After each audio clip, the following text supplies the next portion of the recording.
Hi, good morning, everyone, and good afternoon and good evening for others that are joining in other parts of the world. It's morning over here in New York City, and we are so excited to have you join us. We have an all-star group here that is going to lead a discussion around mapping misogyny. And before we dive in, I wanted to give a brief introduction, not only for our speakers, but what Forbes Ignite is all about, why we're doing this, and what we hope to achieve. So Forbes Ignite is the innovation coalition of Forbes Media. And so we are a group and a network of curious change makers. So we constantly challenge each other to grow and to improve and to solve the world's biggest challenges. So in short, at Forbes Ignite, we are all defining success together. And so our guests today, like I said, we have an all-star group here ranging from San Francisco all the way to the Maldives. So we have a very geographically diverse group of ladies here. And so I wanted to first introduce Angie Chang, who is the founder of Girl Geek X. And so, hey, Angie, how's it going? Good morning. Morning. I wanted to give a brief overview of the amazing work that you're doing. So at Girl Geek X, you are connecting and inspiring women in tech. And so as you can see here, you've done a lot of work with Microsoft and over at their Sunnyvale offices. Some really cool events that you've done in the past as well, and going on in the future. So thank you so much for joining us. Next up, we have Eliza Hatch, who is doing some amazing work with the power of photojournalism and photography combating harassment. And you are currently located in the UK. So good afternoon over, over where you are, Eliza. Thanks so much for joining us. Next, we have Erin Washington, who is based here in the US over in Massachusetts, and she is the founder of Sister Circle. And so she uses art, community, and dialogue to really create these safe spaces within educational academic institutions that sometimes feel confining. So thank you so much for joining, Erin. We're really, really glad to have you. And next up, we have Safaath Ahmed Zahir. Thanks so much for joining. It is evening time over where you are in the Maldives. We're really excited to have you. And Safaath is the founder and president of Women in Democracy, an NGO over in the Maldives. And her version of success, remember, we're all redefining success together here. Her version of success is more women in parliament, more women in policymaking, women as ministers, and more women as presidents. So really powerful message, and we are 100% behind you. So welcome, Safaath. And Thank you. Last but not least, we have Kayla Vanderbilt, who's a graphic designer at Apple, and whose thesis we're currently anchoring this conversation around mapping misogyny and rewriting history. So that's where we borrowed the title from. And some of her amazing work here, just a couple of screenshots of the book that she created for her thesis at the Parsons School of Design. So she's done a lot of really creative work around communicating these data points, specifically around law enforcement and the effectiveness of ensuring girls' and women's safety. And this is just a really quick snapshot of the work that she's doing. So Kayla, we're really excited to continue the conversation off your thesis and also to really bring in all the different perspectives and insights from the amazing group that we have today. And so thanks so much for joining, Kayla. No problem. Thanks for having me. So I wanted to start us off here. I know that we spoke earlier this week. We had a great dialogue going and had a couple of ideas that we're bouncing off of each other. But before we go back to our notes, I wanted to know if any of you had some lingering thoughts based off our last conversation. And also, Kayla, if you would kindly give a brief overview of your thesis for those who might not be familiar with it. Yeah, so my thesis is titled Mapping Misogyny, and it basically has two components. It has a book and a website, and the book really looks at analyzing the history of gender-based violence in South Africa, and basically how this problem stemmed from colonialism and apartheid and how this culture emerged. And then the website kind of aims to offer a possible solution and a positive step forward, and aims to really tackle the culture around gender-based violence and addresses the behavior, and also just serves as a platform to really acknowledge and celebrate women's perspectives. Amazing. Thanks so much, Kayla.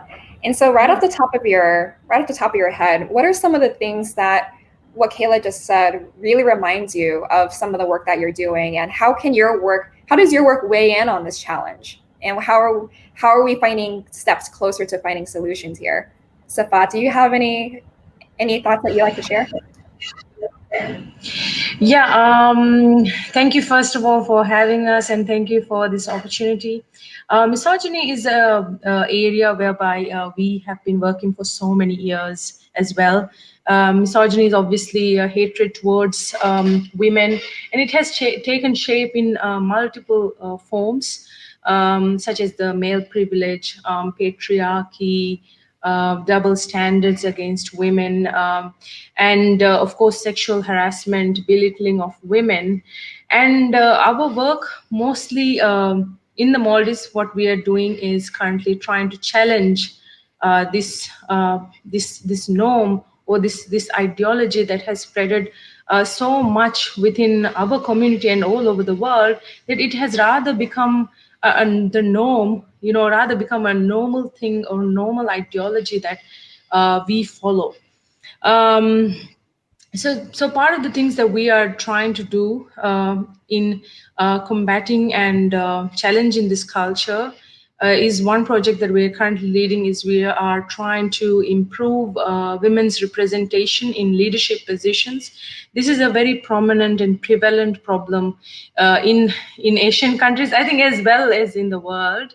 But largely, women are very restricted to reach to leadership positions because of a number of factors. And misogyny is one very big component here, because women are told since child, to follow certain rules, to follow certain boundaries, to undertake the family care work much more than being part of the economy. So one this project I'll just highlight here, whereby we are trying to remove these barriers that restrict women in undertaking leadership. We are trying to advocate for more women in political positions, whereby we are advocating for women to undertake political leadership. So, for instance, we are creating awareness in the sense that women need to undertake these roles. For instance, women need to be political leaders because there are a lot of decision-making facets that needs to include women, and these include areas such as education, women's rights, children's rights, family, education, and etc. etc. Yeah. No, absolutely. And thank you for sharing. I know you're taking great strides in creating that for the ecosystem over in the Maldives, but also we can look at that as a model for other places like all over the world, essentially. And I know that Kayla's thesis was based on the data points specifically from South Africa, but these challenges are not exclusive to South Africa. And so what we have here is a representation from South Africa, the Maldives, the US, and the UK. So I really feel like although some of the manifestation of misogyny might look a little bit different and more nuanced across geographies and across different environments, the root causes more or less might be the same.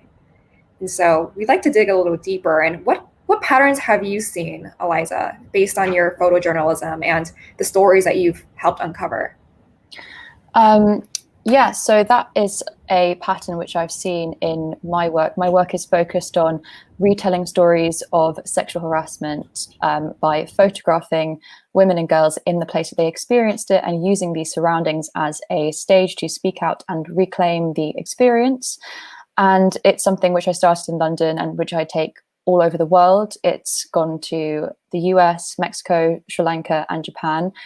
And when we're talking about the issue of misogyny, kind of going back to what Safaath said, with the things that you kind of normalize and the challenges which are kind of they're felt all around the globe, but on like a very different scale. But it all kind of starts with this point of like normalized everyday harassment and microaggressions and micro forms of harassment that women kind of have learnt to assimilate into their everyday lives and accept as normal. And so my work goes about challenging those norms and those stereotypes by giving women a platform and giving them the voice to rewrite their narrative, basically, and to give them a platform to talk about their experiences. And it does affect women and girls differently all around the world, but the kind of common denominator that I've seen with my work is that it all stems from the same place, which is a lack of respect towards women and an objectification of women, which is it starts at such a young age. It starts from when you're going to school. It starts from even younger than that, and it's commonly felt among women all around the world. Does anyone want to add on to what Eliza just shared? Erin, what have you? Yeah. Go ahead. Yeah, I'll be quick. But yeah, speaking to what both Eliza and Safaath said, that kind of misogyny and sexism, gender oppression, they're not culture specific, they're not race specific, they're not economically specific. A lot of people want to attribute gender oppression to things like poverty, and of course, sometimes women who are impoverished are more at risk just because of housing, of being sexually assaulted. But really, at all levels of society and across the world, this problem is really immensely felt by all women. Yeah. Absolutely. Erin, did you want to add on to that? Yeah, definitely.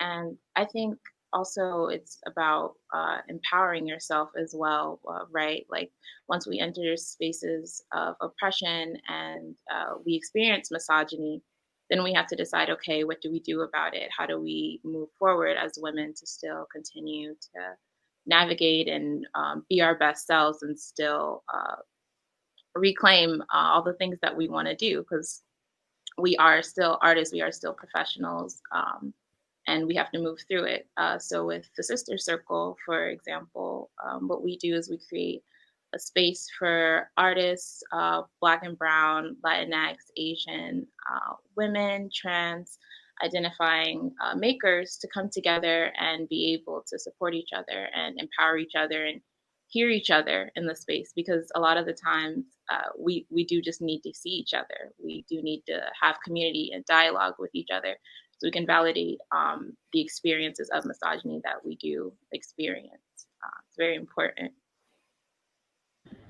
Yeah, 100%. And I love how you've expressed that we have to reclaim a lot of these spaces where basically we're able to have that safety to be able to have the dialogue and to pinpoint where exactly this is coming from. And based on our last conversation that we had earlier this week, there was a common pattern that we found here, and there was something around the notion of language. What language to adopt, what language more or less we can veer away from. But how does language really tie into how we communicate and how we can allow more people to become allies to address what misogyny stems from? What role does language play in that, to your opinion? Angie, did you want to weigh in on that? I mentioned this earlier when we spoke, but we saw AOC speaking eloquently and calling out sexism and I think misogyny on the House floor very eloquently, and just pointing out the double standards that someone can say, I have a wife and daughters, and that's why I can do this, and making it okay, and really it's not, and just being brave enough to point it out and also make your case for it. Exactly. And that really ties into what Safaath was saying earlier, why there should be a lot more women in these positions, so that there's more call out to the type of things that have to be more or less addressed or corrected in real time before it balls up into something and grows into something that is really hard to untangle. And I think that's what we've more or less seen in society, where things go unsaid and things go unaddressed. We often assume that it's okay, or that these things don't exist. And what is the biggest fallacy there? Does anyone want to weigh in on how that has become the biggest fallacy of all?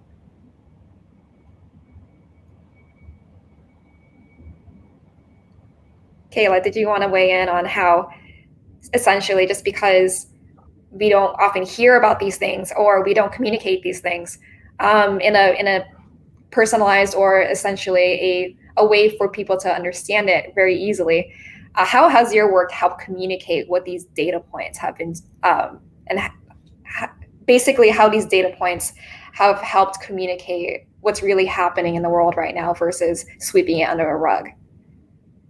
Right. Oh, I was just gonna call out Safaath.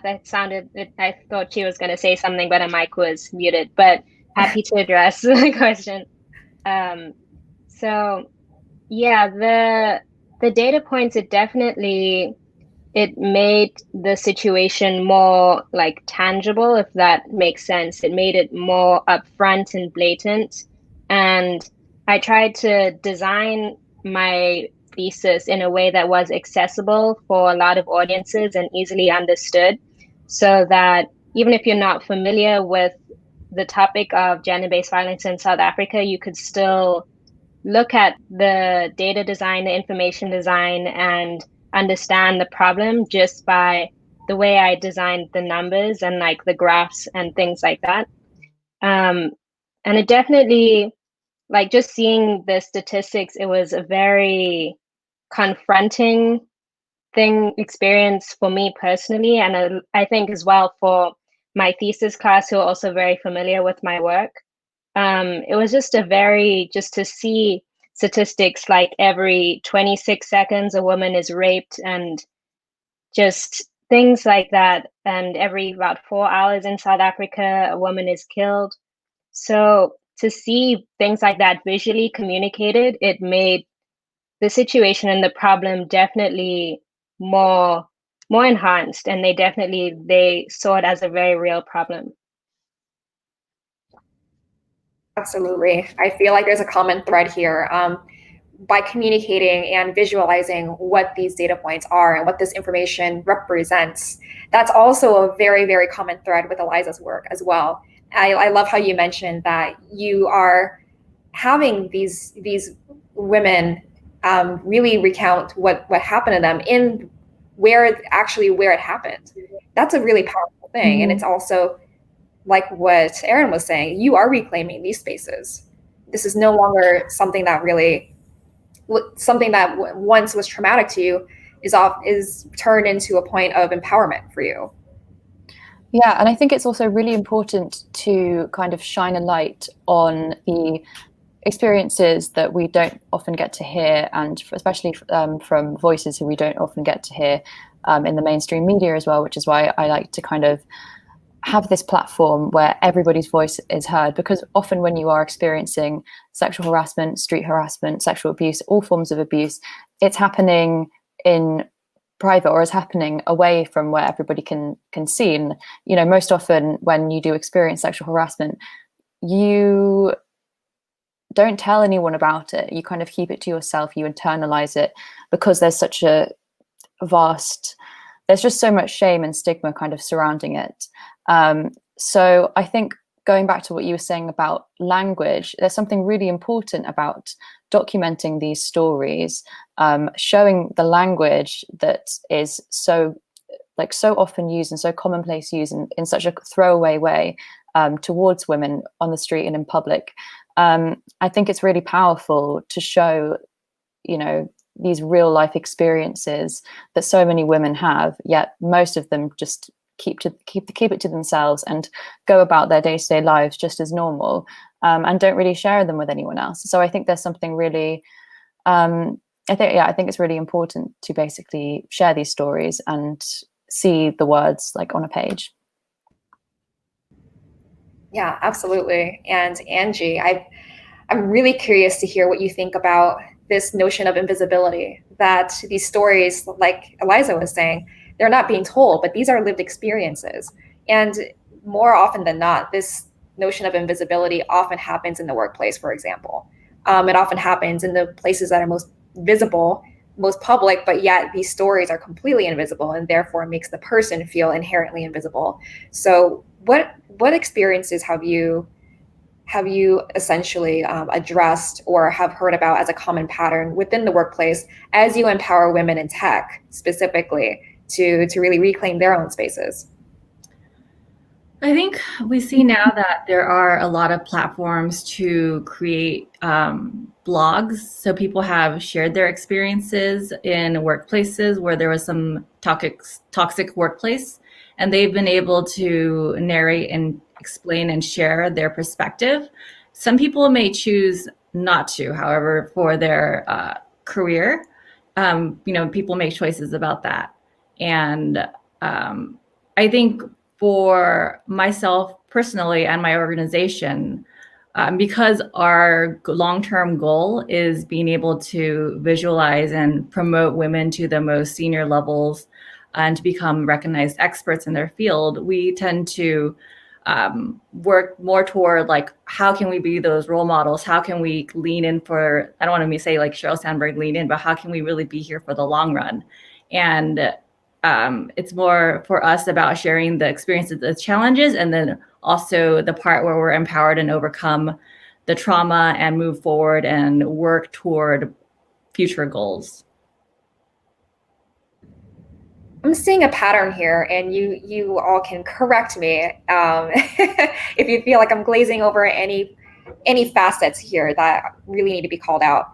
So the pattern I'm seeing is that these are inherently invisible things that often are very common that occur with women in society. And the very first thing that has to happen is to reclaim a lot of these, not just only reclaiming these spaces for themselves, but really addressing what might have been traumatic to them, or addressing what has happened. It's a reality. And to empower oneself in order to empower others, you have to start with the self. But also, sorry to interrupt. In the modern workforce, it's been recognized that if you report an incident of harassment, you go to HR, and that process is more on the company's side, the company's interest to manage the situation. So as the individual contributor in the workplace as women, you really don't have legal, you don't really have support in the company.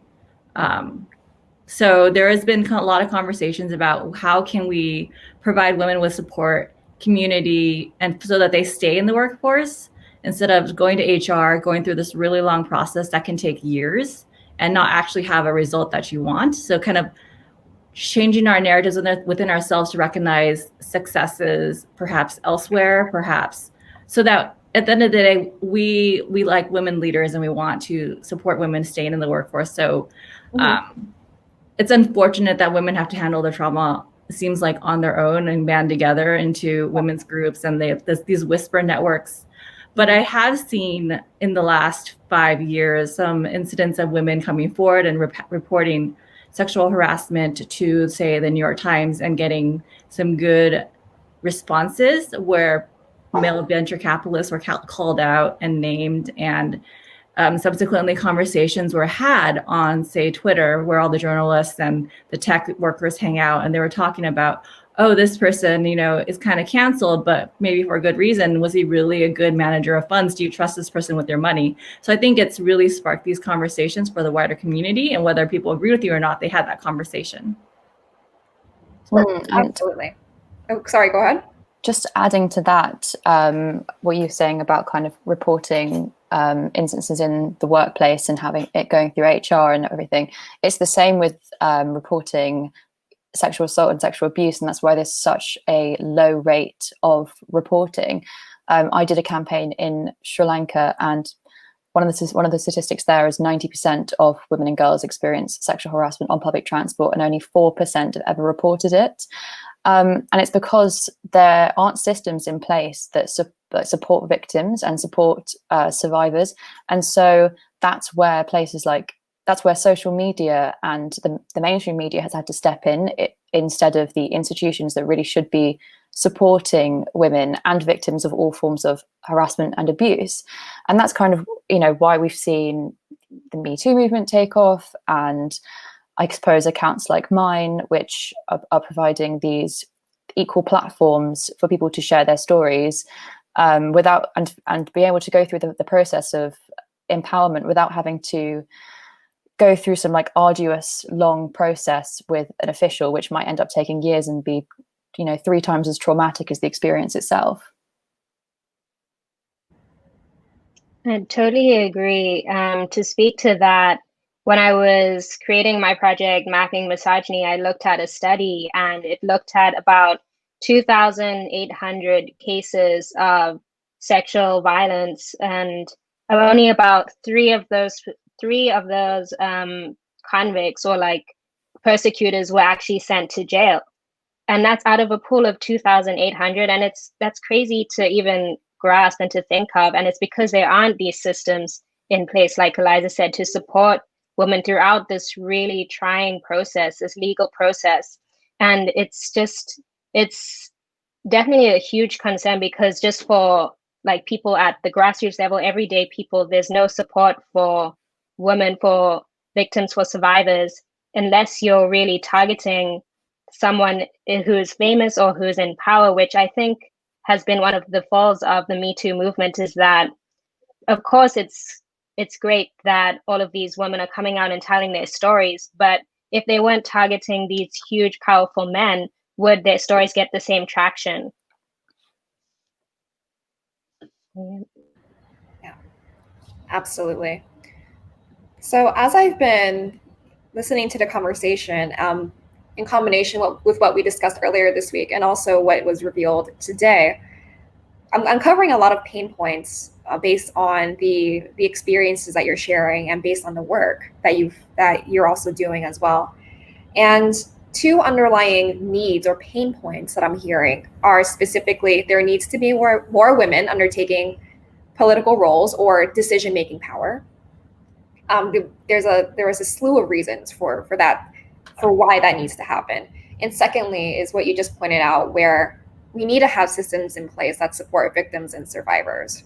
And so just a recap of why we're doing this live stream as well, we're not only discussing what these pain points and challenges are, but we're also striving toward a potential solution for not only people to be allies to address misogyny, but also to address recommendations or potential solutions in order to eradicate this, or to actually help address it at the root cause, nip it in the bud before it becomes something much bigger. So we don't have to have the answer for that now, but I think I just wanted to plant the seed in terms of the how might we question. And for those who need a little refresher on what a how might we question is, in design thinking, within that methodology, the challenge question always starts with how might we? And that's because it frames ideation in a way that provokes meaningful and relevant ideas. And so when we say, I think Kayla's preliminary how might we question from earlier this week was, how might we call out this behavior in our everyday lives? And now it's getting several layers deeper. And Safaath, I feel like you're going to say something. Yeah, I agree on the points noted by the amazing ladies. Actually, the systematic approach needs to be changed. For what I believe in terms of changing, in terms of a new systematic approach is that we are we are living in the 21st century.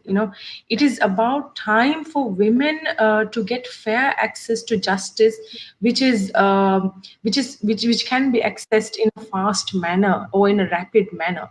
We are not living in a world whereby this was 50 years ago or 100 years ago, where we don't have the right technology or etc. We are in a very fast moving world whereby I strongly believe that countries need to change their current systematic approach, so that women do not need to face the bureaucratic approach, or whereby women do not need to be re-victimized again. So yes, I totally agree on that.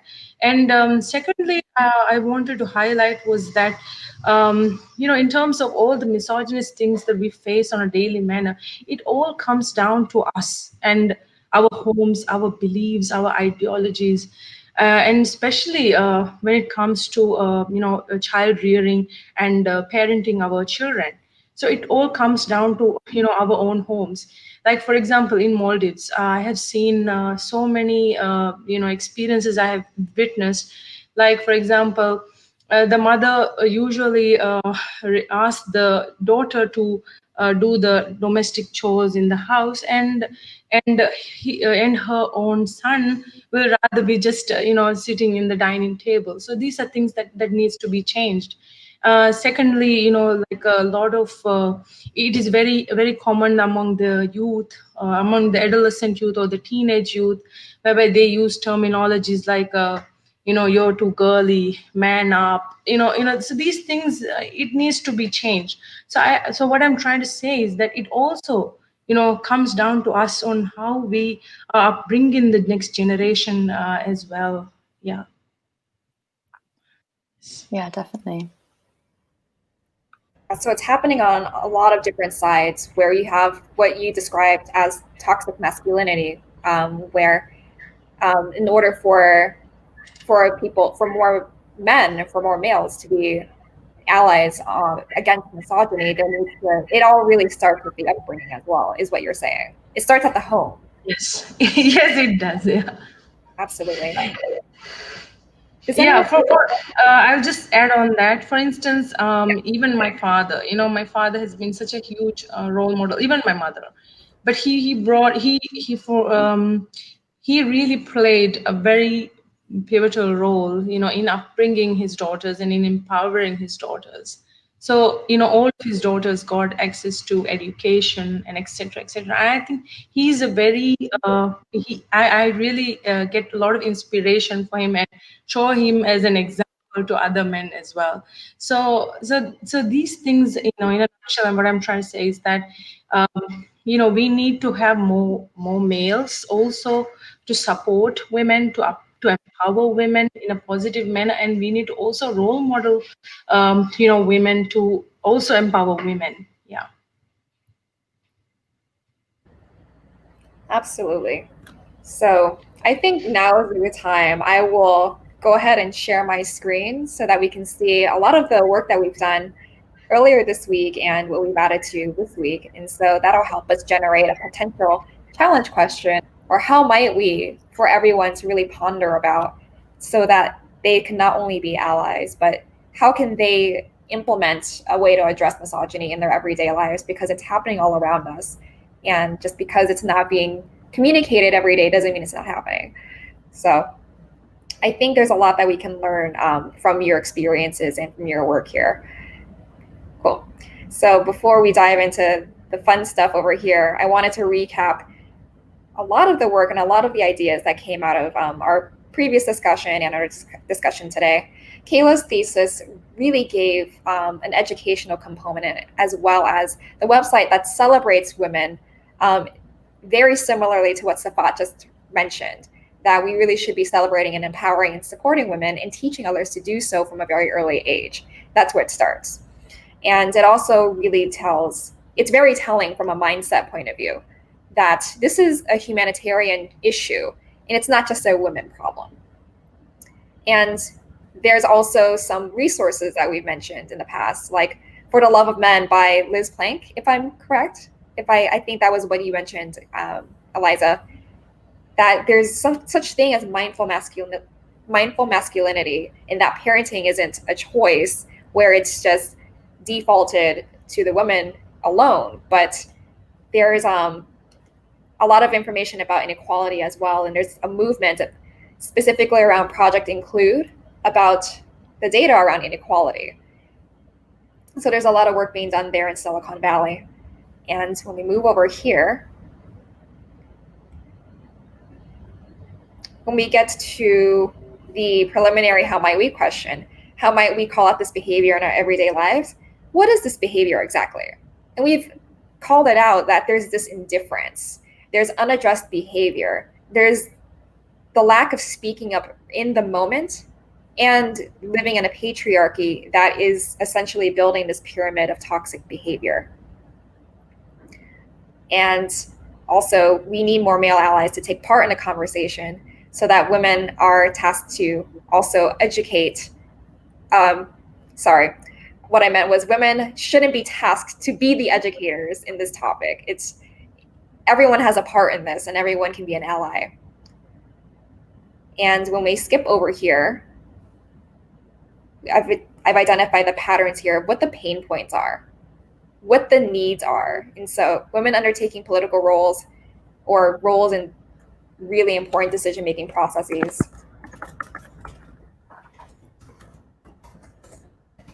Systems in place that support victims and survivors. We need a new systematic approach to get fair access to justice in a more rapid manner. And also we need to bring in the next generation to empower daughters and for men to be an example to support women. So based off of these challenges or these needs, how would you craft a how might we question? And it can start with how might we empower, how might we facilitate, how might we create a framework. I'm kind of just throwing some ideas out there. I remember in our conversation. I remember. No, go ahead. Okay, sorry. We discussed the difference of pathologizing versus empowering when it came to allyship.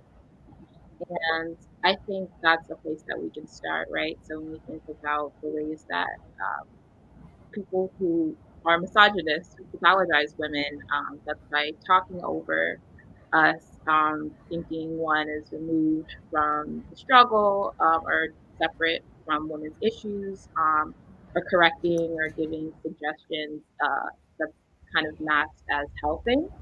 And we can replace all of those actions with forms of empowerment instead by standing with women, like when we know the different fights that women are standing for, when we raise issues, when we have movements, when we have petitions, when we have things that are going on, standing with women, speaking up to let women speak for themselves, providing more opportunities for us to be visible and take on roles of leadership, as Safaath was talking about before, and resisting complacency, right? So like when they know that something is going on, or like that there's someone who is oppressing women in a workspace, right? Not just listening to the story, but going to management and speaking up and saying something about it. So maybe how might we go about communicating this difference in allyship in order to... Can you repeat that one more time? It's a little bit hard to hear just for the last couple of seconds. Oh, I'm sorry. So basically just replacing the pathologizing behaviors with empowering ones, right? So not being complacent, standing up for women in the workplace, calling out abusers or people who are oppressing women, and giving women space to speak up for themselves, not just talking over women and speaking for them. And so my how might we question was, how might we go about communicating this difference and what an ally should be in order to empower women in the world. Got it. So how might we communicate? How might we go about communicating the difference between pathologizing behaviors and empowering actions? Yeah. Does anyone want to add on to that, or did anyone have any? Because we don't have to stick with one how might we question here. As far as I can see, there are a handful of common patterns here. Go ahead. Yeah, I think kind of related to Erin's how might we question is like, how might we kind of unravel implicit bias?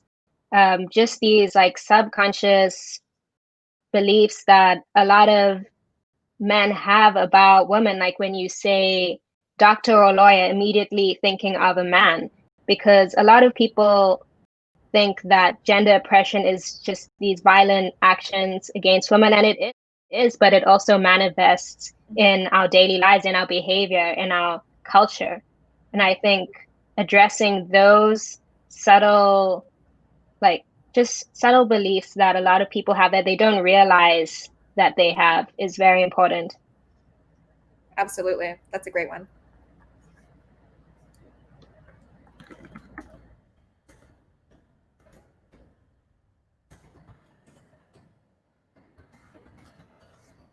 Anyone have anything else? I can come up with a billion, but I'd love you guys to be able to weigh in on this. I had suggested the Liz Plank book on For the Love of Men because it does a really good job of explaining kind of why men have this attitude right now. And then it doesn't explain a framework for mindful masculinity, but it kind of starts that conversation that says we can potentially create pathways and role models for mindful masculinity where men can be empathic and they can be supportive, and that can be masculine. So how might we create a framework? Sorry about that. For new pathways and role models.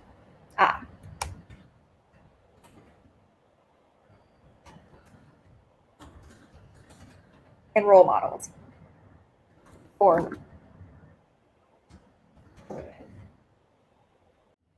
Sorry, go ahead. No. Wait. You finish what you were saying, and then I'll go. No, I was just saying, does that sound about right? How might we create a framework, for pathways and role models for women? For men who want to be mindfully masculine, or like for mindful masculinity, sorry. Got it. That sounds great. Mindful masculinity. Perfect. You want to expand a little bit of what mindful masculinity ideally looks like, or what it might look like to people who are not familiar with that? I think it's just, we've heard that men are challenged to be masculine, and traditionally masculine behaviors can be aggressive, can be dominating, can be oppressive to others in their own, quest for power. So what does the modern 21st century mindfully masculine man look like? Can we see them on our TVs? Can we see them in our communities, and kind of providing more to the part where men can be? Mm-hmm. Got it. Yeah. Eliza, were you going to add on to that?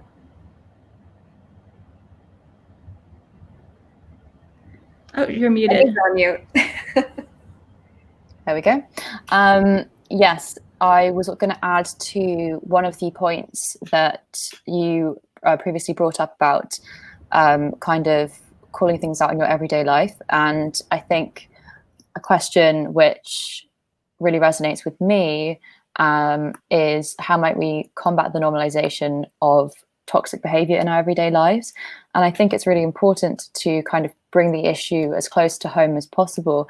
It's something which Safaath touched on earlier as well, because you can, create large-scale campaigns and do, work online and work in the workplace. But I think it's really important to challenge the issue in your everyday life, in your, circle of friends, in your family, just by being able to kind of call out even the smallest of small behaviors. I think that's a really, really good place to start, because you can share as many, and sign as many petitions as you want online, but the stuff that happens in your home and the stuff that happens when you're out with your friends on the weekends and the stuff that you observe and maybe ignore, that's the most important stuff. And that's kind of how we can begin to make these changes. And yeah, I 100% agree.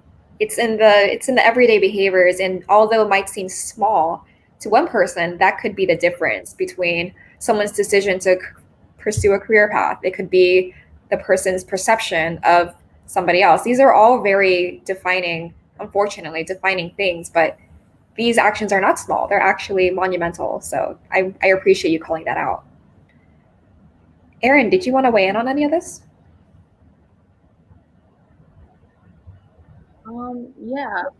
I think we can also think about the role of power. Again, like with the implicit thinking that Kayla was talking about, I think a lot of the times we associate the masculinity with power, right? And so then we go out into the world. When we are gendered as women, our power is taken away from us. Mm-hmm. So I think another how might we question could be, how might we separate the two, our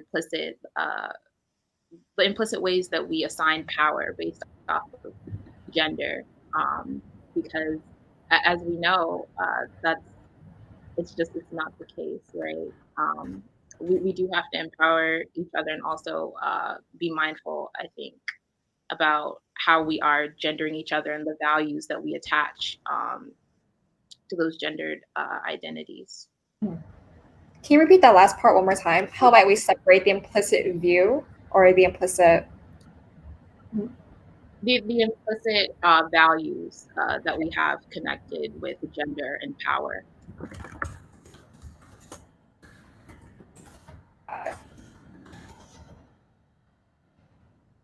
And Safaath, I know you probably have a lot of great ideas. We'd love to hear you weigh in on this.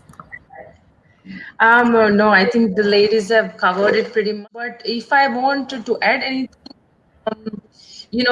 due to misogyny and of course the stereotypes existing in the world, almost all avenues are very much dominated by men. So I think if we are to look into this in a holistic manner, we must also add that how can we empower women in positions of power in all aspects, in all social facets, economic and political. So that's all. That's, I think, one thing. It's great. I think this really gives us a jumping off point where a lot of different ideas and a lot of areas of inspiration can help us formulate what can we each do, and also people that are listening in, what can we do to do our part? Because like we mentioned, no action or no type of behavior is, it might seem small and it's not insignificant at all. It's something that really can make a huge difference. And cumulatively, if we all did our part, we would be addressing not one, not two, but many different challenge questions that we help formulate. And we encourage people to, as they return to their everyday lives, how are they moving the needle forward, or how are they moving the needle backward? And one of these how might we questions or challenge questions might really, really resonate with you.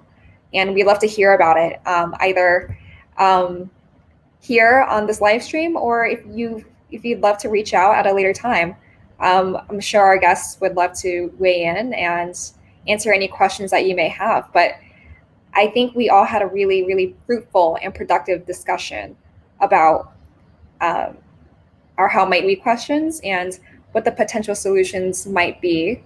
And I love how we're each going about our own way of expressing how to address this through photojournalism, through communications design, through NGOs, and through academic critiques of an institution, and also empowering women in tech overall. So I feel like we're each going about it in our own different, with our own different talents and our own different skill sets, but collectively we are all trying to solve the same problem sets, or to solve the same family of problems. So is there any lingering thoughts that anyone had before we sign off?